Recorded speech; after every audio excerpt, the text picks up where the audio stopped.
Bonjour à tous, merci de m'accueillir, merci à vos organisateurs de m'avoir invité. Je vais pas vous mentir, au début, quand on m'a proposé de venir ici, j'avais pas envie de venir. C'est pas contre vous, mais fallait venir à Besançon, déjà. Puis surtout, je voulais pas venir parce que moi j'ai 23 ans. Je veux dire, niveau études, moi je me suis arrêté au bac. Un bac L en plus, comme peut l'indiquer ma coupe de cheveux. C'est ça, foutez-vous de ma gueule. Donc l'idée de venir ici, faire une conférence devant des gens qui font des études, pour moi c'est une immense arnaque, quoi. J'ai l'impression que la meuf la plus fraîche du lycée m'invite pour un date. Pourquoi ? Pourquoi moi ? C'est un braquage le truc. Non, plus vous êtes des étudiants en école de commerce. C'est-à-dire que je vous admire. Non, c'est pas une blague, pour de vrai en plus. Reconnaissez, vous êtes quand même des gens qui font des études de... Non mais c'est vrai, vous faites des études de malade. Parfois vous êtes en alternance en plus. Vous avez des ambitions et en plus de ça, vous arrivez à vous bourrer la gueule 6 jours par semaine. Quand même, faut le reconnaître. Je vous admire de ouf. Vous êtes quand même les derniers êtres humains sur Terre à vous rappeler encore par cœur des lacs du Connemara. Du coup, non, je me sentais pas légitime à venir vous parler aujourd'hui. Alors je me suis dit que je venais vous parler d'un truc que je connais, d'un sujet que je maîtrise, moi. Au moins, je peux pas me tromper. Du coup, moi, je m'appelle Roman Doduic. Je suis comédien, en tout cas, c'est ce qui est écrit en bas de ma fiche de paye. À la base, j'ai commencé au conservatoire à 12 ans. J'ai joué tout Molière. Voilà. Et à 15 ans, je découvre un concept, c'est le concept des spectacles de stand-up. Des scènes ouvertes à Paris, je vais voir ça se passe dans une cave. T'as des humoristes totalement inconnus qui montent sur scène devant 10 personnes qui n'ont pas payé pour raconter des blagues. Moi je vois ça, je me dis bon, Molière c'est sympa, mais ça a l'air quand même très chouette. Du coup je décide de m'inscrire à une scène ouverte, ce qui a la grande qualité de ne pas faire de casting. Et je joue un sketch de 10 minutes d'une médiocrité absolument accablante. Mais je kiffe, je sors en me disant ok, ça... c'est mon métier. C'était une évidence. Du coup, après mon bac, je décide d'écrire mon premier spectacle tout seul, voilà. Je joue mon premier spectacle à Paris, à Lyon, au Festival d'Avignon. Je rencontre un auteur, un metteur en scène, un producteur. Je commence à me produire en France, dans pas mal de cafés-théâtres, mais aussi à Tel Aviv. Je suis invité à jouer au Canada, en Belgique. Ça arrive vite. Et moi, je comprends pas trop ce qui m'arrive en vérité parce que là encore, je me sens pas légitime. Je comprends pas trop ce qui m'arrive. Je me trouve pas assez drôle pour ça. Je me trouve pas assez intéressant, pas assez pertinent. Pour moi, ce début de carrière, c'est une blague qui marche et qui va trop loin. À 20 ans, je finis d'écrire mon deuxième spectacle. Clairement, c'est le spectacle de la maturité. Je suis hyper fier. Il va être super drôle, ça va être génial. En plus, je suis prêt. Ça y est, j'ai acquis de la maturité. Je suis prêt à monter sur scène. Et là, Covid. Fait chier. Les spectacles sont fermés, je suis enfermé avec mes parents à la maison. Du coup, au final, le seul truc qui me reste, le seul substitut qui me reste pour faire un petit peu mon travail, c'est les réseaux sociaux. Que je n'ai pas du tout envie de faire au passage. Je vous rappelle que moi, j'ai fait du Molière avant. TikTok, pour moi, c'est pas pensable. TikTok, non, je veux dire, c'est bourré de gamins de 14 ans. Moi je connais pas les trends, j'ai jamais joué à Fortnite, je regarde pas d'animé, je fais pas de playback, je sais pas danser parce que quand je danse je ressemble à une anguille sous LSD. On dirait vous en fin de soirée avec votre cravate sur la tête là. Connemara. Bon, du coup non, je veux pas aller sur TikTok. Du coup mon père me dit super, si tu travailles pas et que t'as rien à foutre à la maison, viens faire du jardinage avec moi. Du coup je commence TikTok pour éviter qu'on s'entretue tout simplement. Je commence à faire des vidéos sur TikTok. Je me dis bon, je suis enfermé chez moi, je suis confiné avec ma famille. Qu'est-ce que je peux raconter sur TikTok ? Bah ça, concrètement. Du coup, je commence à faire des petits sketchs où je fais mon père, ma mère qui lave les paquets de jambon à la javel là. Premier confinement, hein. On avait peur à l'époque. Moi j'avais tellement peur de sortir pendant le Covid, je vous assure que c'est vrai. Je suis sorti une fois faire des courses, mais j'avais pas de gants pour me protéger du caddie, j'ai mis mes chaussettes. L'odeur de mes pieds tue le Covid, je vous assure, c'est violent. Chloroquine à côté, c'est rien du tout. Du coup, bon, je commence à faire ce petit sketch, voilà, ça s'appelle La Famille Confinée, je sais pas s'il y en a qui regardaient ça éventuellement à l'époque, mais voilà, c'est un tout petit concept et ça cartonne tout de suite. Immédiatement, mais ça m'a choqué, c'est-à-dire que Tout de suite, je suis enfermé chez moi, je parle à personne, et des centaines de milliers d'ados qui arrivent dans mon téléphone pour me dire que je suis génial. En 3 mois de confinement, j'ai réuni 500 000 abonnés sur mon compte TikTok. 500 000 abonnés.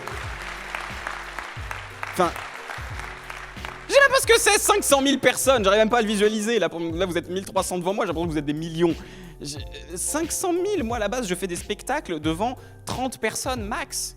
Et tout d'un coup, 500 000, quand même. Le confinement est levé et là, ma vie elle change totalement. Parce que tout d'un coup, mes salles elles commencent à se remplir, mine de rien. On me reconnaît dans la rue, on me demande des photos. Il y a des ados qui me disent que je suis génial. Enfin, c'est quand même incroyable. Moi, à la base, au collège, j'étais un loser. On me mettait dans des poubelles. C'est pas une image, hein, c'est arrivé. On me mettait dans des poubelles pour rigoler. Et je faisais ha ha ha ha. Et là, tout d'un coup, c'est des ados qui me kiffent. Il y en a 500 000 qui me disent que je suis un génie de l'humour.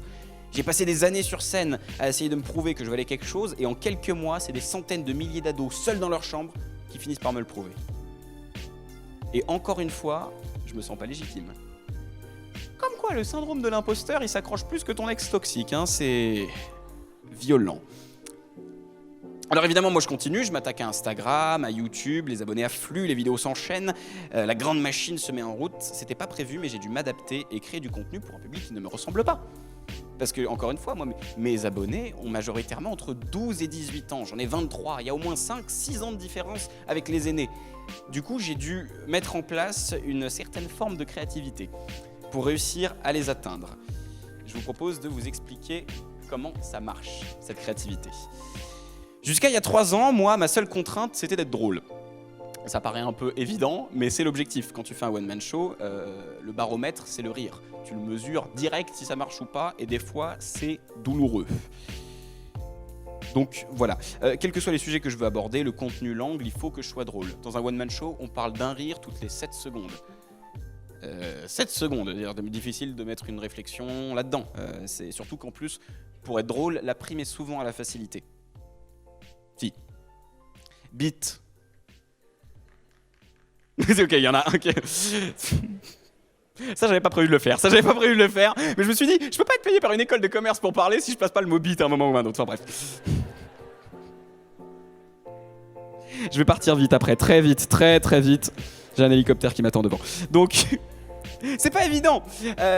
Et cette contrainte, malgré ça, c'est mon guide. Ma contrainte, c'est toujours un guide. Si je respecte cette contrainte du rire toutes les 7 secondes, je vais apprendre à faire des phrases plus courtes, à choisir mes mots pour qu'ils sonnent, à mettre le plus drôle à la fin de la phrase, apprendre à poser le sujet de mon sketch rapidement. Trouver des vannes qui peuvent être comprises à la fois par un mec de 15 ans, de 55 et de 65. C'est ça la base de l'humour. D'ailleurs, la preuve, les humoristes préférés des Français, les Gad Elmaleh, les Florence Foresti, leur grand talent, c'est que n'importe qui peut se reconnaître dans leur sketch. N'importe qui peut se dire « Ah ouais, c'est trop moi ». C'est ça l'objectif. La contrainte sur les réseaux sociaux, elle est totalement différente. Sur TikTok, par exemple, il y a une contrainte de temps. TikTok, c'est 1 minute. C'est hyper court. Ils ont augmenté à 3 minutes, mais personne ne le fait. 30 secondes pour les plus longs, et surtout c'est pour un public très jeune. Donc il fallait les toucher. Il fallait réussir à toucher tout le monde rapidement. Moi, je vais vous parler rapidement de 3 secondes d'un petit concept que j'ai trouvé l'année dernière, que j'ai arrêté rapidement parce que ça me faisait très chier. Mais en vérité, un truc qui cartonnait, ça s'appelait le docteur des prénoms. Je sais pas s'il y en a qui ont vu ça. Énorme succès, comme vous pouvez le constater. Docteur des prénoms, c'est très simple, ça commençait toujours de la même manière. Quelqu'un qui disait « Je suis papa. Félicitations, comment vous allez l'appeler ?» Je vais l'appeler Enzo. J'avais pris les 30 noms les plus donnés en 2004 pour toucher mon public. Donc du coup, Enzo, mais il faut pas l'appeler Enzo parce que les Enzo, ils sont comme ceci, comme cela. C'était assez facile à écrire au final, c'était une sorte de pattern. Et ça cartonnait parce que les gens adorent se reconnaître dans leur prénom, un truc aussi bête que leur prénom. Sur YouTube, le format, c'est différent. La contrainte c'est déjà un format plus long. Il doit y avoir une contrainte visuelle qui est beaucoup plus forte, un rapport au public qui est plus intime, qui est plus honnête. Sur YouTube, il faut faire un montage pour faire des vidéos d'au moins 10 minutes si tu veux que ça marche. Donc, tout d'un coup, la contrainte, elle est encore différente. Sur Twitch, la contrainte est hallucinante. Il faut faire plusieurs heures de live en direct et il faut atteindre le public en permanence. Il faut jamais les lâcher une seule seconde pendant plusieurs heures. Moi, j'ai raté Twitch. J'ai essayé, j'ai raté parce que déjà, je ne savais pas jouer à Fortnite encore une fois. Donc Twitch, faire du jeu vidéo, c'était pas mon truc, mais j'ai essayé et la contrainte était trop forte pour le coup. Sur Insta, si t'as un bon cul, ça passe. Très vite, je vais partir après cette conférence, très vite. Mais sur Instagram, j'ai dû apprendre à faire des stories. Moi, j'avais pas l'habitude de faire des stories avant, je viens de Molière. Des stories, ça veut dire que tu dois montrer ta vie avec un certain naturel pour donner l'impression à tous les gens qui te regardent que t'es leur pote. C'est une autre forme de contrainte. Plus la contrainte est forte, plus vous allez pouvoir vous éclater dedans. La contrainte, c'est la base, tu vois, la preuve. Un exemple tout con, mais quand vous devez choisir où vous allez en vacances, imaginez que vous n'avez pas de contrainte, vous n'allez pas vous en sortir. Si vous avez budget illimité, nombre de potes illimité, vous pouvez vous faire kiffer pendant des heures. Oh, on va aller à New York, ou à Singapour, ou à Kiev, lol. Trop tôt, ouais, je l'ai senti, trop tôt. En même temps, faut y aller maintenant parce que les prix explosent, hein.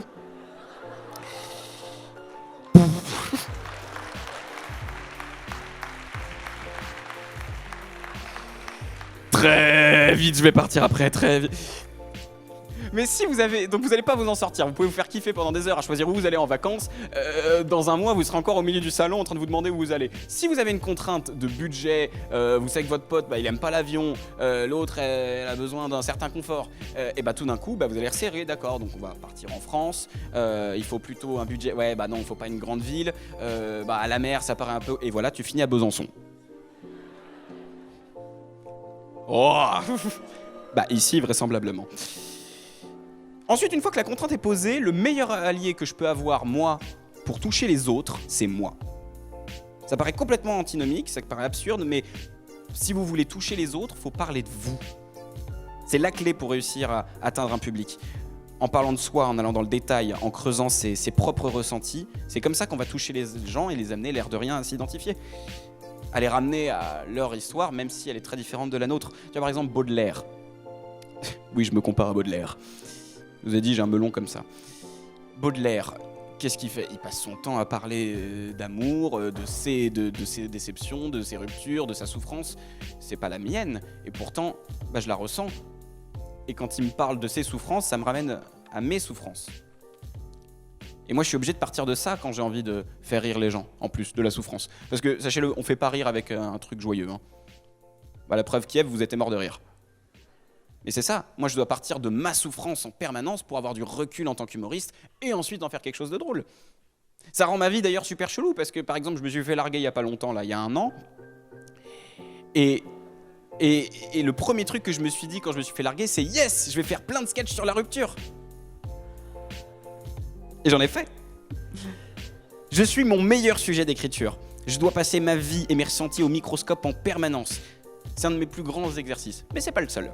Par exemple, je dois aussi avoir un regard sur les autres, évidemment. Comment est-ce que je peux réussir à décrire le monde, à faire rire avec des gens si j'observe pas les autres ? Car par exemple, mon meilleur ami qui lui aussi s'est fait larguer il y a pas longtemps, il fait un truc très bizarre, il s'est créé un faux compte pour pouvoir espionner son ex. C'est une mine d'or. C'est tellement drôle, c'est tellement ridicule. En plus, il s'est pas fait chier, il s'appelle Simon Martin. Son nom de faux compte, c'est Simon Bartin. C'est drôle. Bon, maintenant, mon meilleur ami me déteste parce que j'en parle sur scène. Mais c'est le prix à payer. En fait, je dois vivre des aventures, en emmagasiner un maximum. Je dois aussi me nourrir des autres, bien entendu, et pas seulement des humoristes. Je dois aller voir des spectacles de marionnettes, des opéras, des danseurs, des chanteurs. Parce que c'est comme ça, en fait. Plus je vis des choses, plus j'en vois, plus j'en ressens, plus je rajoute une corde à l'arc de ma créativité. Et pour en revenir à ce que je fais aujourd'hui, qui est de faire rire les adolescents, le travail, il s'applique à ça aussi. Je dois me rappeler en permanence de l'adolescent que j'étais. Pour toucher un mec de 17 ans dans mes sketchs, quand je dis toucher, je parle de...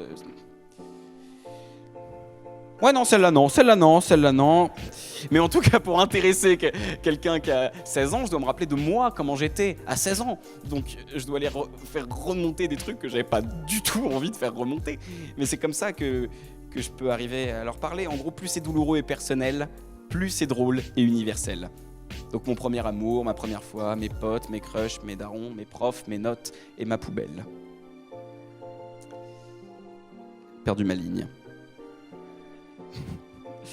Et cette connaissance, évidemment, cet intérêt pour mon public adolescent, fait de moi un outil incroyable pour les marques qui souhaitent atteindre ces jeunes.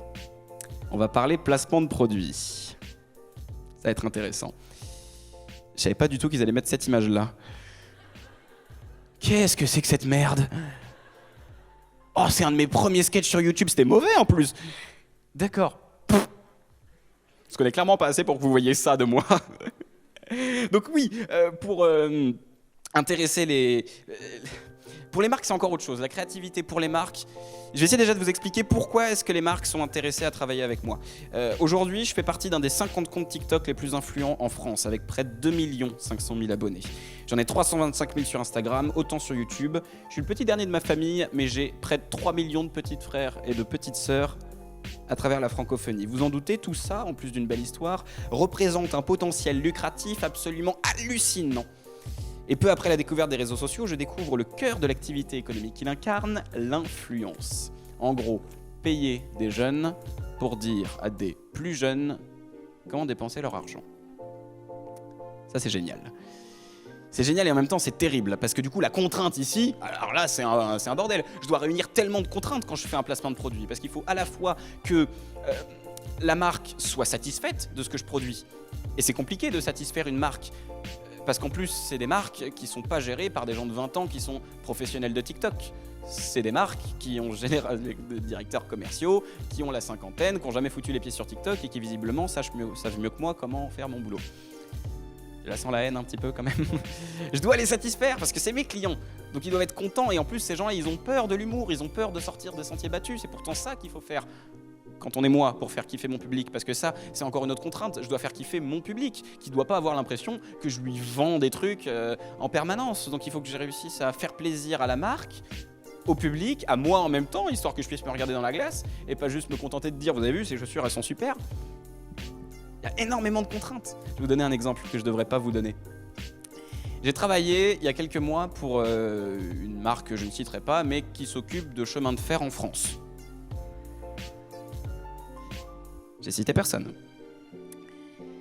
Il m'avait demandé de faire une petite vidéo d'1 minute pour mettre en avant le fait que c'était super de prendre le train et qu'en plus, avec la carte machin, on pouvait aller à Montpellier, que c'était génial. Moi, je me suis dit, ok, je vais leur faire un court-métrage, un truc de malade. J'avais engagé une comédienne et on faisait une sorte de comédie romantique sur des gens un couple qui arrivait à se réconcilier en allant à Montpellier, en visitant des endroits magnifiques. Il y avait une petite musique derrière, une petite montée d'émotion. C'était 30 secondes, c'était super beau. Et ensuite, Bernard, 54 ans de la com de cette agence, a vu ça et a dit non, c'est pas du tout comme ça qu'on communique sur les réseaux. Ah bon ? Et donc du coup, il m'a fait tout refaire. Il a enlevé la musique parce qu'elle était trop émotive et pas assez commerciale. Du coup, on a mis du il m'a fait rajouter à la fin. Et n'oubliez pas, en vous abonnant au compte de machin, vous avez moins 30% de réduction sur cette super carte. Évidemment, la vidéo n'a pas marché. Évidemment, le public m'a dit bah super, Roman, il a vendu son boule. Et en plus de ça, on a gâché une œuvre, oui, excusez-moi, j'appelle ça une œuvre qui était quand même super belle et qui mettait super bien en valeur cette marque. Je suis dégoûté. Mais en même temps, je suis pas obligé de la faire. Sauf que quand on a un chèque sous le nez, c'est toujours plus difficile d'avoir des valeurs. Je vais pas vous mentir. Et c'est tellement intéressant pour une marque de travailler avec moi, avec nous, les influenceurs. Parce qu'aujourd'hui, les jeunes, ils regardent plus la télé ni la radio. C'est fini, ça. Il y a plus. Aujourd'hui, les marques ont compris que s'ils voulaient atteindre les jeunes, il fallait qu'ils aillent là où leur attention se concentre, c'est-à-dire dans leur téléphone, dans la bouche de leur grand frère. En plus, c'est tellement moins cher à produire. Quand tu veux faire une publicité pour la télévision, par exemple, on n'est pas compte, c'est un bordel. Il faut déjà une agence de publicité, il faut des créatifs, il faut un réalisateur, un scénariste, il faut trouver des jours de tournage, réunir une équipe avec un cadreur, un caméraman, un chef opérateur, un perchiste. Il faut aussi des comédiens, une maquilleuse, costumier, chef de la décoration. Il faut après monter tout ça, donc il faut un monteur, de la musique, donc il faut un mixeur, un ingénieur du son, peut-être même des musiciens, ou encore pire, acheter les droits à un artiste qui coûte une blinde, sans parler de diffuser. Il faut la diffuser à la télé, peut-être dans les cinémas, à la radio. Ça représente des dizaines, parfois même des centaines de milliers d'euros. Quand tu fais une pub avec un influenceur, tous ses corps de métier, toutes ses facultés, c'est une personne. Une seule, qui est généralement très jeune. Imagine, t'as 18 ans et on te propose 5 000 € pour faire une pub pour une brosse à dents. Tu dis oui. Moi, je comprends à ce moment-là que ma parole sur les réseaux, mon contenu, ma tête, ma voix, ça avait une valeur marchande et pas une petite. Je suis un produit.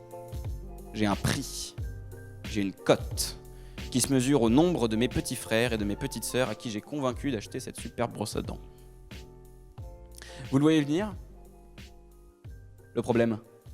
Je vous parle pas du problème moral qui est d'être payé une fortune pour dire à des gens fauchés comment dépenser leur fric. Je vous parle d'un problème de date de péremption.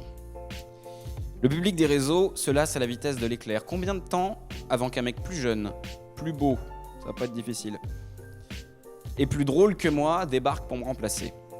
Je suis pas dupe, je suis sorti de nulle part et j'ai tout cassé. C'est qu'une question de temps avant que quelqu'un fasse la même chose. Ça se trouve même le Némésis qui me mettra KO est quelque part dans cette salle.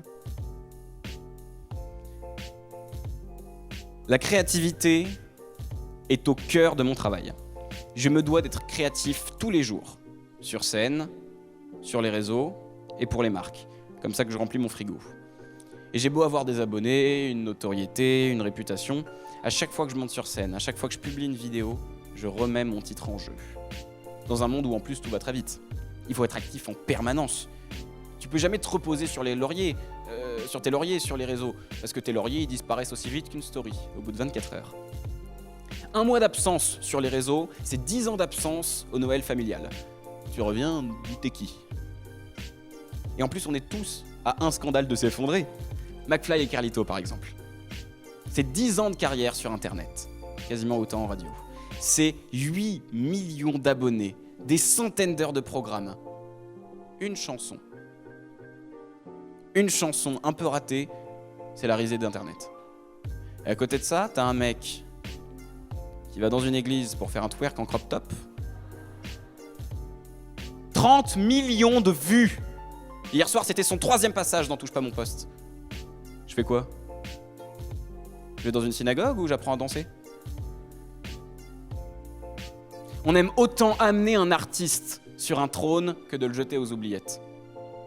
Alors pour ne jamais disparaître, faut jamais cesser d'être créatif. Parce que ça ne s'arrêtera jamais. Tu pourras toujours faire mieux, toujours être plus drôle, plus malin, plus pertinent, plus juste. Dit comme ça peut sembler désespérant, parce que la perfection est inatteignable. Moi, je préfère me dire que c'est passionnant. Parce qu'on aura toujours d'autres contrées de notre imagination à explorer. Et si je suis vraiment un imposteur, si ma carrière est vraiment une blague, eh ben j'ai intérêt à la rendre chaque jour un peu plus drôle. Parce que je dois bien ça à mes petits frères et à mes petites sœurs. Merci de m'avoir écouté.